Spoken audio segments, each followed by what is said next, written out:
laro, may mga test na mag-serve ko muna bago ano. Para hindi lang tayo masyadong na-istorbo.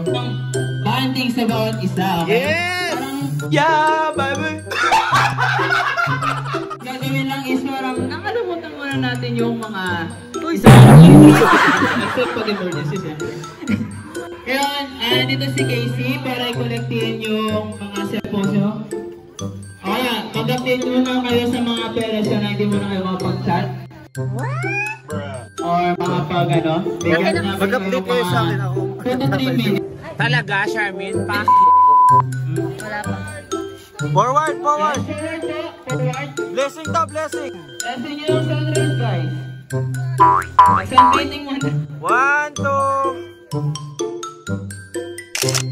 Sige. Oh, damn!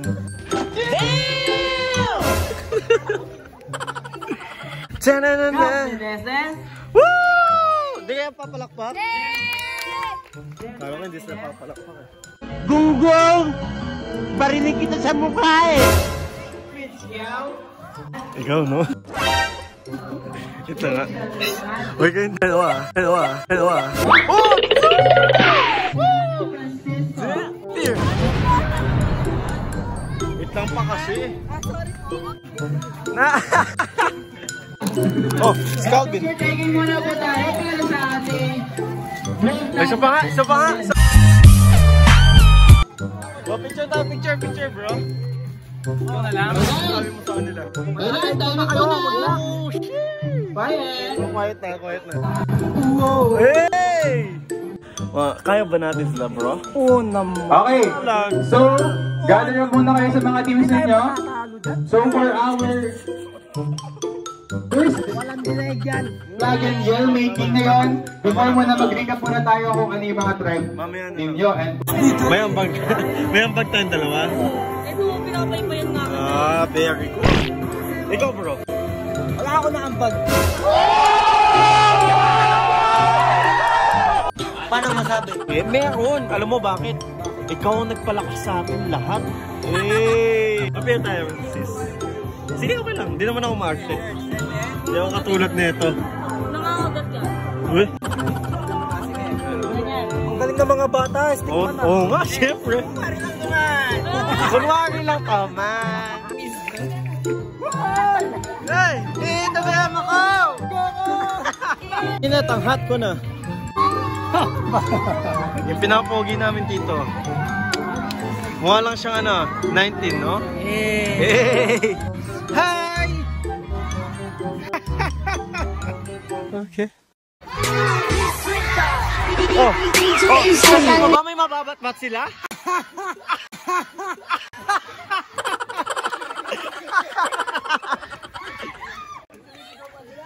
Ay, sa tingin mo, sinisigawan tayo. Ano ba?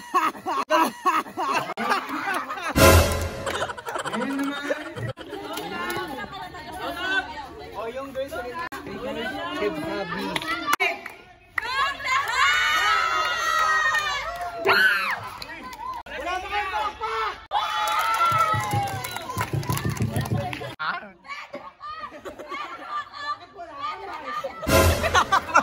Wala! Ano tayo mo? Bakit wala kang man?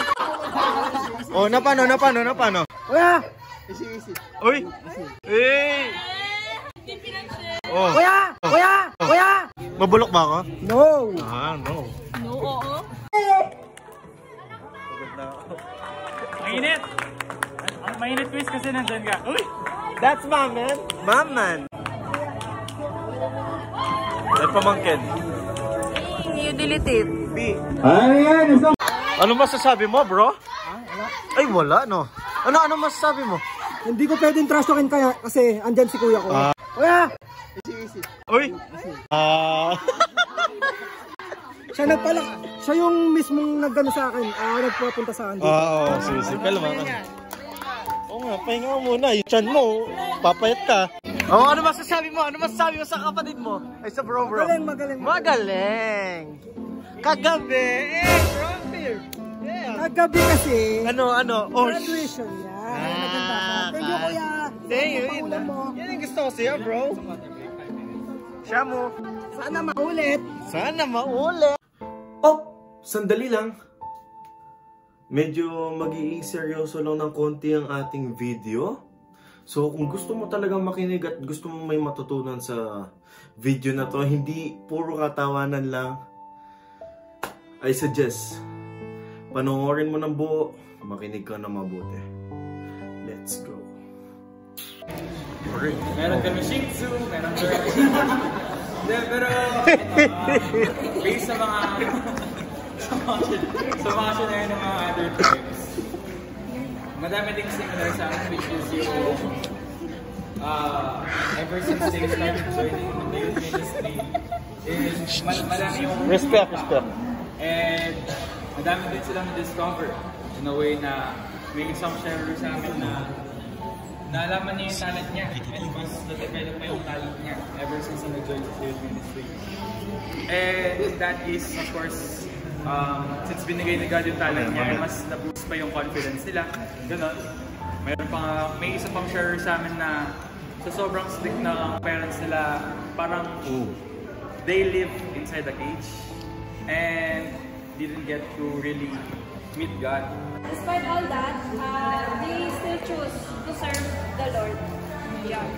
Tapos second, maraming sumagot dun sa impact ng youth ministry. Kasi personally, siguro lahat naman tayo, nagka-benefit yung isa't isa dahil sa youth ministry. And then, yung iba, naging sandigan daw nila yung youth ministry. Kapag meron mga problema, alam niyo lang meron silang maluturing na kapatid, hindi lang kaibigan. So, ayun. Green team ay for the win. Ay, ito. For the win. Sorry, ito. Nag-enjoy halos kami na pumasok sa isang ministry na ganito. At natutunan halos namin, actually lahat naman tayo ng salita ng Diyos. Mas nakilala namin yung sarili namin nung pumasok kami sa ministry na to. And nagbago yung buhay namin na dating loko-lokong bata, hindi maayos na ugali, wala sagot sa magulang, wala sagot sa ibang tao, binabastos sa ibang tao. Pero nung nakilala nila yung Diyos, nung pumasok sila sa ministry na to, iba ang impact ng binigay ng Diyos sa atin. Dahil sa praise and worship, mga bossing, sorry.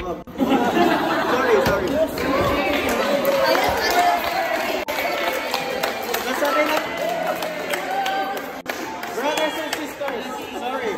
Sanay lang sa live.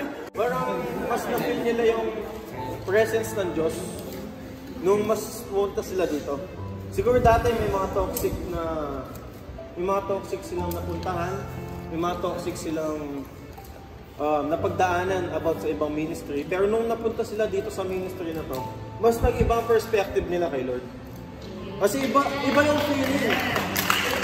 Iba yung feeling nang nandito ka, kasi alam yung open sila. Ibig sabihin, once na nandito ka, you feel you have a second family. Tama? Yan na. Kasi sobrang saya ko kasi dati hindi sila masyadong committed kay Lord. Ibig sabihin, yung mga dating ugali namin na hindi nakikinig, na bastos sa ibang tao, pero nung nag-worship sila, natutunan nila mag-worship, magdasal sa mismong ministry, sa ministry ng sa atin sa church natin doon sa San Fernando, doon malapit sa SMT, hindi ko lang pangalan. Sacred Heart. Sacred Heart, mas natutunan nilang magmahal. Na hindi love ng love as a brother and sisters. Mas natutunan nilang And sometimes mas makikita mo si Lord once na magkakasama-sama tayo lahat. Itong mismo team building nito, isa to sa mga hinihintay na lahat. Kasi dito mas makikilala natin yung isa't isa. Amen? Amen!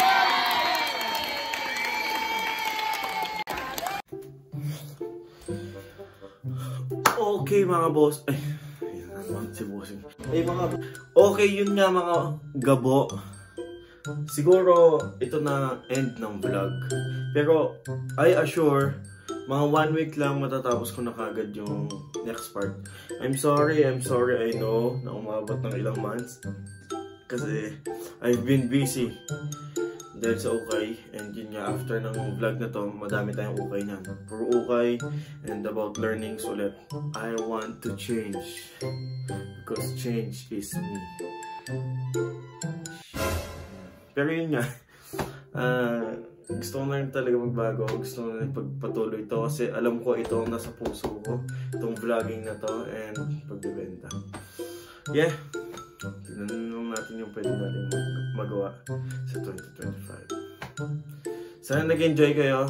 Please like, comment, share, and subscribe to my channel. And ring mo na rin yung bell para lagi kang updated para sa next vlog na to. Sabi ko sa'yo, mas maganda to. Nakakamiss ka. Peace out.